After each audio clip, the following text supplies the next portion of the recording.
All right, so you guys said it's a ton of stuff about Project Grudge and these early UFO investigations. And wow, I got to say, I am hooked. This is some fascinating stuff. So we're diving into the Cold War when things were tense, Yeah. Everybody was kind of looking to the skies, Mhm. wondering what was out there. And I mean, people were calling them flying saucers. Mm. But it wasn't just about public interest, right? The military needed answers, too. This was national security after all. Yeah, and what's really interesting is that Project Grudge wasn't the beginning. It came after Project Sign. And that change from Sign to Grudge marked a big shift in how they were thinking about UFOs. Okay, so let's back up for a sec for those who maybe haven't heard of Project Sign. There was this key document called the Estimate of the Situation. Yeah. They basically said, hey, some of these UFOs, they might be extraterrestrial. Yeah. Can you imagine the military's reaction to that? Oh, I bet it was a total shock. Right, it was like throwing a match on a pile of gasoline. Exactly. And that's where Grudge comes in. Their mission was to debunk, to explain away all these reports of UFOs. Basically, they were supposed to calm everybody down. But even with that goal of debunking, they still ran into cases they couldn't explain.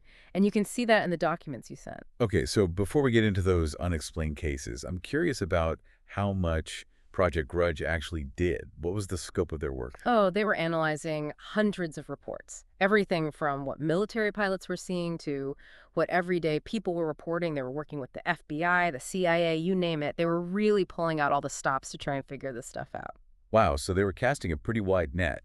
But I have to ask, with this goal of debunking everything, Yeah. didn't that bias their investigations? I mean, if you're going into it already thinking it can't be aliens, are you really going to give those cases a fair shake? That's one of the big controversies around Project Grudge. Critics say that wanting to debunk everything meant they might have ignored evidence that didn't fit their narrative. Yeah, that makes sense. It's like trying to solve a puzzle. But you've already decided what the picture is supposed to be. Okay, so before we get too deep into those controversies, I really want to hear about those cases they couldn't explain. You mentioned there were some real head-scratchers. Oh, absolutely.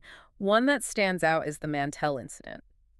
Because it's not just a mystery, but also a tragedy. You have a pilot, Captain Thomas Mantell, from the Kentucky Air National Guard, who ends up dying while he's chasing a UFO. Oh yeah, that one's chilling. I remember reading about it.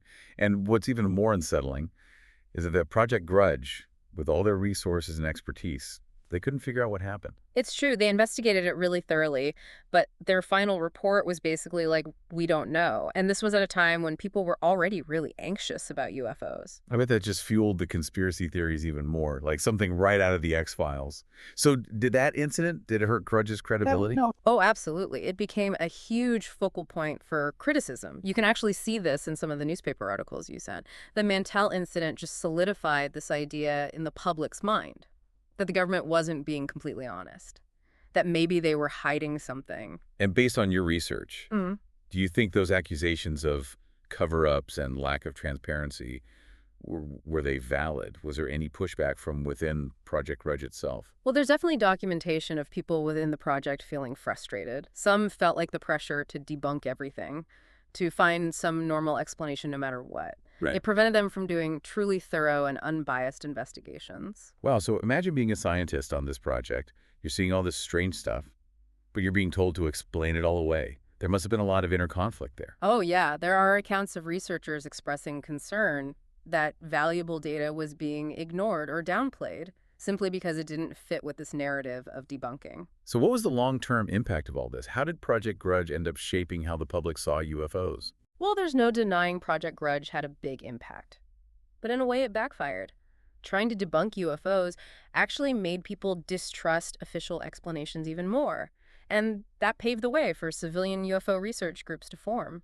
You know, that's so interesting is like by trying to shut down the conversation, they accidentally gave it more attention. People started thinking if the government's so quick to dismiss all this, maybe they're hiding something. Exactly. And that distrust became a driving force for people and organizations outside the government to investigate these cases on their own terms. So in a way, Project Grudge's legacy isn't just about what it did or didn't discover. It's about how it changed the whole landscape of UFO research going forward. It's like the butterfly effect in action. It really shows how even when you're trying to do the right thing, you can end up with results you didn't expect. And talking about results, what about the impact on the next project, Project Blue Book? Did they learn from Grudge's mistakes? Or did they just continue that same secretive approach? Oh, that's a great question, especially because Blue Book is often seen as the more transparent investigation. I wonder how much of Grudge's legacy they were able to escape. Did those civilian groups, like an ECAP, did they see Blue Book any differently? Well, Project Blue Book definitely tried to be more open. In fact, they actually admitted that some UFO sightings couldn't be explained. But you're right, the shadow of Project Grudge was still there. And those civilian groups, especially NACAP, they were still skeptical. They felt like the government was holding back, that there was more to the story than they were letting on. Yeah, it's like trying to rebuild trust after you've been betrayed. It takes time and consistent effort. So did Blue Book manage to earn back some of that public trust?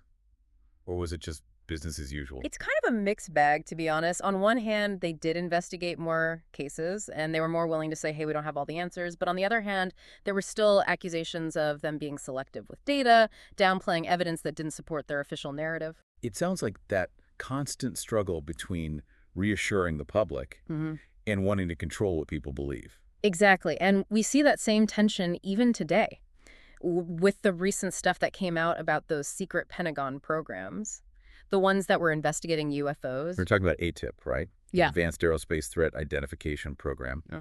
And the UAP-TF, the Unidentified Aerial Phenomena Task Force. Yep, those are the ones.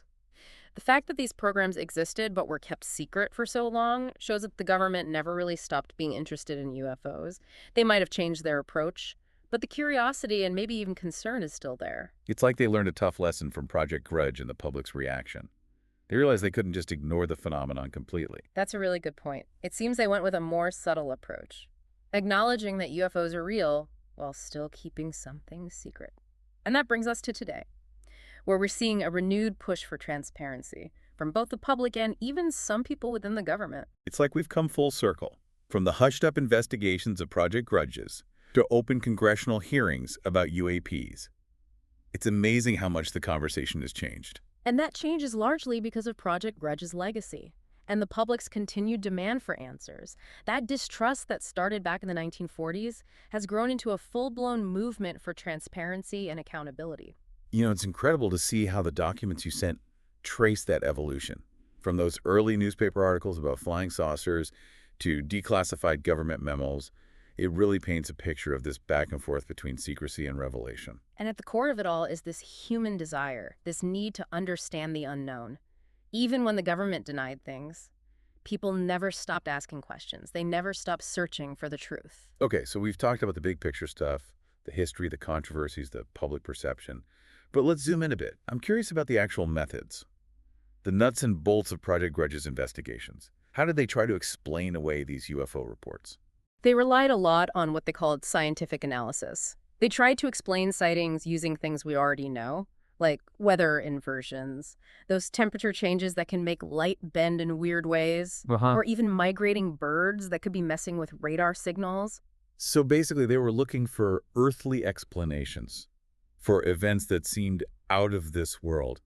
Did they ever consider that some of these sightings could be advanced technology from another country? They definitely considered it, especially during the Cold War. The fear of the Soviet Union having better technology was very real. But the documents show that they often went with the more conventional explanations.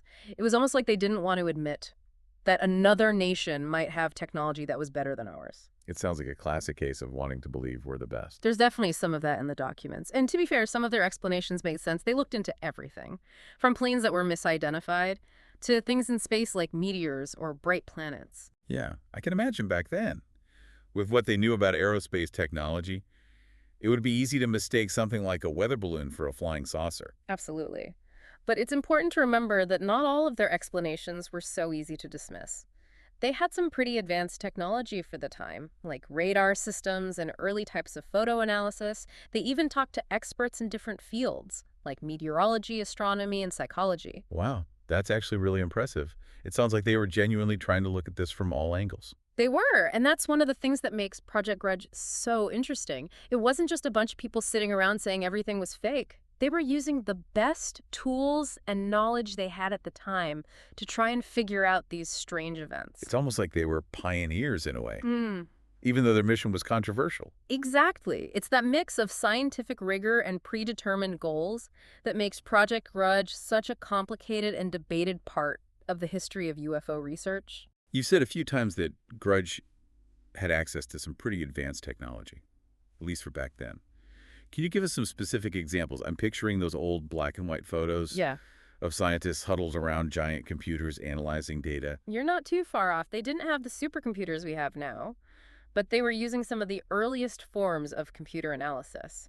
One document you sent mentions punch cards for processing data. They also had advanced radar systems, Right. which were developing quickly during the Cold War. Remember, this was a time of intense competition between the US and the Soviet Union. So even while they were trying to debunk UFOs, they were helping to advance technology in other areas. It's like a silver lining to the whole Project Grudge story. I like that, a silver lining. And about technology, they were also using special cameras and equipment to analyze photos of supposed UFOs. They would look for signs of fakes, double exposures, anything that could explain the image. It's amazing how those early methods laid the groundwork for the more sophisticated techniques used today. It's a direct connection. The tools have changed, but the basic principles of investigation are the same. And it's all thanks to projects like Grudge, even with their flaws. It reminds us that even when you're looking into something considered fringe, scientific rigor and a methodical approach are still important. Absolutely. And that's something that often gets overlooked. With all the sensationalism around UFOs, there's a real scientific process happening, even if the topic itself is still mysterious. Speaking of mystery, what about those cases Project Grudge couldn't solve? Besides the Mantell incident, are there other examples that show the limits of their debunking mission? Oh, there are a bunch. One that comes to mind is the Gorman dogfight, which happened in 1948. A young pilot named George Gorman reported a close encounter with a bright light over Fargo, North Dakota. He said it was like a ball of light that moved incredibly fast, easily outmaneuvering his fighter plane. I've heard about that one. It's considered one of the most credible sightings by a pilot. What did Project Grudge think about it? They investigated it like they did with all the big cases, but they couldn't come up with a solid explanation. They first thought it might have been a weather balloon, but Gorman was adamant that it wasn't. He said the object was moving way too fast and erratically for that. So another case that challenged their debunking mission? It seems like the more they tried to explain away these sightings, the more questions they created. That's a pattern we see over and over with Project Grudge, and it's ultimately what led to its end. The public and even some people within the project started losing faith in their methods and conclusions. It's almost like a Shakespearean tragedy. The more they tried to control the narrative, the more it slipped through their fingers. That's a perfect way to put it. It shows the power of curiosity and the human desire to find the truth, even when it's being denied. I have to say, I'm really impressed with the details and how well thought out the sources you shared are. You've clearly done your research. Based on all this, what stands out to you the most about Project Grudge? What strikes me most is that tension between doing real scientific research and the pressure coming from politics. You have these brilliant, dedicated researchers trying to use science to understand something that was and still is largely a mystery, but they were working within a system that demanded answers, a system that wanted to control the narrative, even as it became harder and harder to do so. That's such a fascinating dilemma. And it's something we still struggle with today in different situations. How do we balance the pursuit of knowledge Yeah. with the need for security and order? It's a question that every generation faces, and Project Grudge is a great example of that. It reminds us that finding the truth is rarely simple, and that even with good intentions, you can end up with unintended consequences. It's definitely something to think about. And it leads perfectly into what I want to talk about next, the legacy of Project Grudge and how it shaped the future of UFO research, both within government circles and beyond. It's kind of crazy to think about how this all started back in the 40s with those blurry photos of flying saucers. And here we are today, still talking about it. We've gone from hushed-up stories to front-page news, from Project Grudge trying to bury it all, to Congress demanding answers. I think it shows how much this topic really captures our imagination, wouldn't you say? Yeah, it definitely does. It speaks to something deep within us, I think. That curiosity about what's out there, the urge to explore beyond what we know. You know, Project Grudge might have tried to shut it all down, but in a way they just made it more intriguing. Yeah, and looking through all the material you sent, I noticed how much the conversation has changed over time. But even with all the technology we have now, and all the scientific progress we've made, there's still so much we don't know. It's almost like the more we learn, the more mysterious it all becomes. That's a great point, and it's one of the things that makes this topic so fascinating. We're always pushing the boundaries of what we know, but the universe keeps throwing us surprises. In a way, Project Grudge kind of set the stage for this ongoing dance between discovery and the unknown. So we've covered a lot of ground. We talked about how Project Grudge started, Hmm. the methods they used, how it affected the public, and the rise of those civilian research groups. We even touched on those secret Pentagon programs that came out a few years back. But before we wrap up, I have one more question that's been bugging me. What about the average person who's interested in this, who wants to learn more? How do they navigate all this information and misinformation and, frankly, all the noise out there? That's a great question. Especially with how much information is out there these days, I think the most important thing is to be skeptical.